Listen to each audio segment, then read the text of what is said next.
This is Andre Banks coming today from Banks Credit Chat discussing systemic risk and what that does to credit. Now, for those who are not aware, systemic risk is really affected when banks are, don't want to lend to each other. That's the simplest way to pin it out to it. They become very skittish about the collateral, and that eventually affects the consumer. This happened in 2008 during the Great Recession. Actually, you started seeing happen a lot in 2010 to 2011, where banks started cutting credit limits. And why am I bringing this up? Because I believe we're seeing the signs of that happening again, especially when you have talks of recession.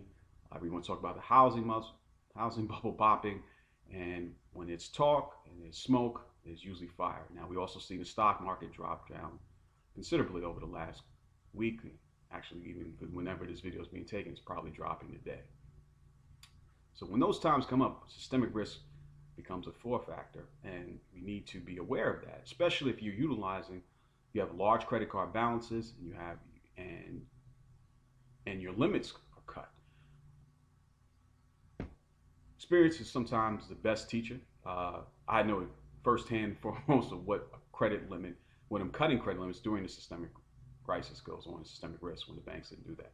And that's again from my own experience from 2008, actually operating financially, owning a business, which is highly credit was essentially the backbone of what I did for that point, flipping houses, renting out my houses, and then I used credit cards to help funnel different things from buying materials and stuff like that, and actually experiencing them cutting the credit limits.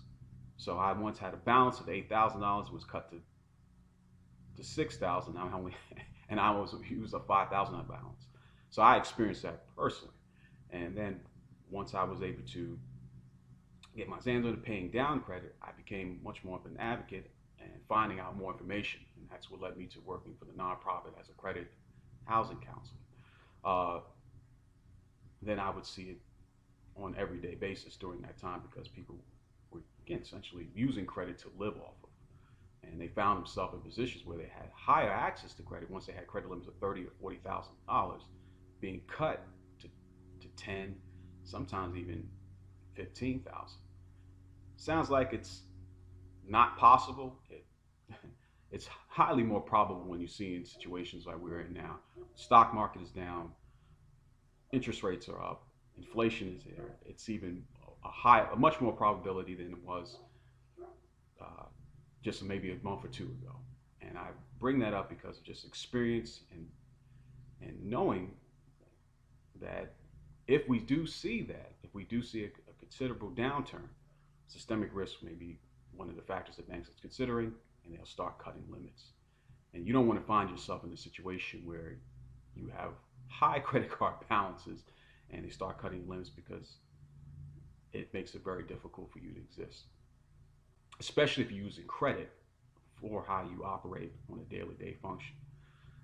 Even though we live in a day and age where credit is everything, it's how we exist and how the global economy is, it is a double-edged sword, and you need to be aware of that and put yourself in the best position to operate and function through these particular times, especially when it's volatile as we're living in today.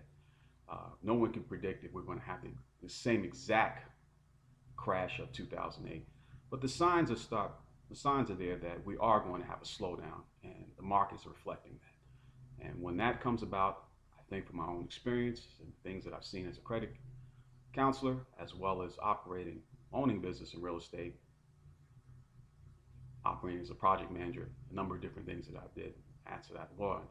I'm still dealing with owning on properties and renting them out, and using credit and being much more mindful and cautious on how I operate with that. So I thought I would just give a fair warning that systemic risk is a possibility, and they do cut credit limits when systemic risk is more apparent, especially when the banks are becoming more skittish for themselves, just because they want to protect their bottom line and keep everything moving. So if this video has been any value to you, please subscribe, leave some comments. Until my next video for Banks Credit Chat, I'm out.